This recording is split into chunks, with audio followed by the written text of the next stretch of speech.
Media.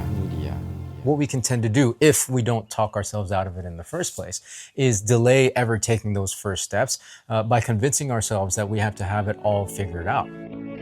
Hi, my name is Ronnie Cruz.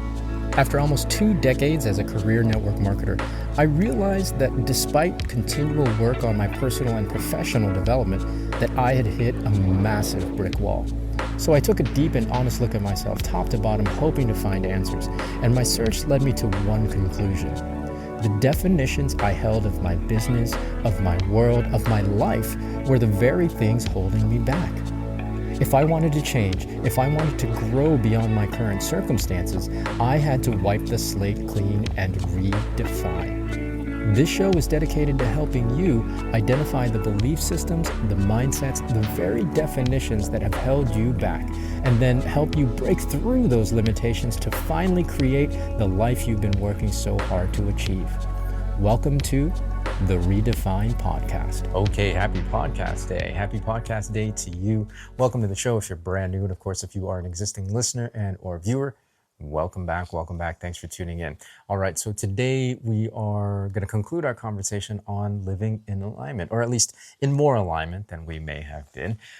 We started the conversation off in part 1 by talking about the 5 things, right? Making a list of 5 things that you love, that really, really excite you and that you want more of in your life. In part 2, we talked about trusting your gut and really reconnecting with that part of our capability, right? Reconnecting with that facility that we all have and that we may have kind of learned to mute and temper down and maybe even turn off in replacement of, logic and rationale. Now, logic and rationale, of course, are all well and good, but they're just a small part of what we're capable of, a small part of the capability of our beautiful human minds. The next piece of the equation then is to simply take steps, right? Start taking steps towards the things you want more of in your life. Now, depending on your level of risk tolerance, this will determine the size, quote unquote, of the steps that you take, especially early on.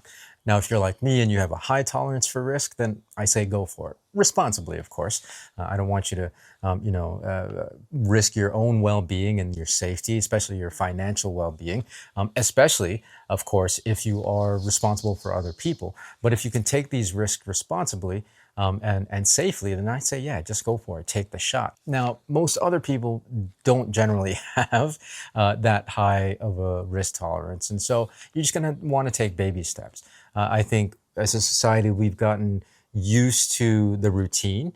We've gotten used to relying on the systems that are in place to help us, provide predictability and therefore safety and security. And so doing new things is going to be out of the norm, right? It's going to be scary. So it's important to take it slow as you ease into taking more risks. The main point is, just take those first steps, right? No matter how small those steps might be. What we can tend to do, if we don't talk ourselves out of it in the first place, is delay ever taking those first steps by convincing ourselves that we have to have it all figured out. Yes, it's important to have a plan, especially the more complicated and risky that particular step might be, or the particular path might be. However, that is completely different than thinking that you have to have it all figured out before even starting your journey. The risk to thinking that you have to have it all figured out and working to actually try to figure it all out is getting too married to one particular path, right? To one particular plan. In doing so, we pigeonhole ourselves and we limit other possibilities that potentially open themselves up to us along the journey. Not to mention that it's actually not possible to have it all figured out. Life doesn't come with a GPS that tells us exactly how to get from point A to point B. All we have in this scenario is where we are and where we want to go and the next step immediately in front of us. Beyond that, we have no idea what possibilities might potentially open up. And so all we can do is take that next step and then that next step after that. Now, you might be at a place where there are multiple avenues and multiple paths in front of you that you have to choose from. This is where your gut and your instinct comes into play because logically and rationally, all the different forks in the road and the turns that you can take might all seem to make sense. So you're going to have to rely on that gut feeling to tell you or to choose which path to actually take on that next step. If you do this, if you learn to really trust that gut feeling and take those steps towards the things that give you that nervous and excited feeling, what you'll find is that more paths of discovery open up for you to explore. Turns and forks in the road that you could never have accounted for sitting in your bedroom thinking that you had to have it all figured out. Really, it's just a continual recalibration. And in essence, what this does is it keeps us in constant pursuit. And that's what it's all about. The sense of alignment doesn't come from attainment of a thing or the arrival at a destination. It comes from the aliveness that you feel in pursuit of something, the aliveness that you feel in exploration and in continual discovery. So yes, have a plan.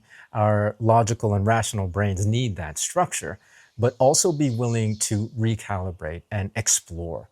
Listen and trust your gut if it's telling you to go a certain way. And in doing this, you'll find yourself in more alignment. Okay, so hopefully that makes sense. I encourage you to go back and re-listen to these 3 episodes together, especially.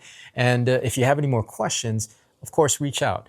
You can leave a comment in the comment section below of the YouTube version, or you can click that link in the podcast version that says send me a text. I get those messages and I can respond either on a future episode or I can message you directly. And if we haven't connected yet on Blue Sky, come connect with me on Blue Sky. That's my primary social right now, and that's a great way to interact with me and ask questions about any of the things that we talk about here on the show. Beyond that, if you're not already following, please follow the show. If you're not subscribed to the YouTube version, hit that subscribe button and share it. If you found value in today's episode, chances are somebody else will. So please go ahead and hit that share button. It takes 3 to 5 seconds and you can send it to somebody who might need these perspectives. And yeah, well, that's going to do it for this week. I appreciate you tuning in. We'll catch you next week with a fresh new one. So until then, be well, be safe. We'll see you in the next episode.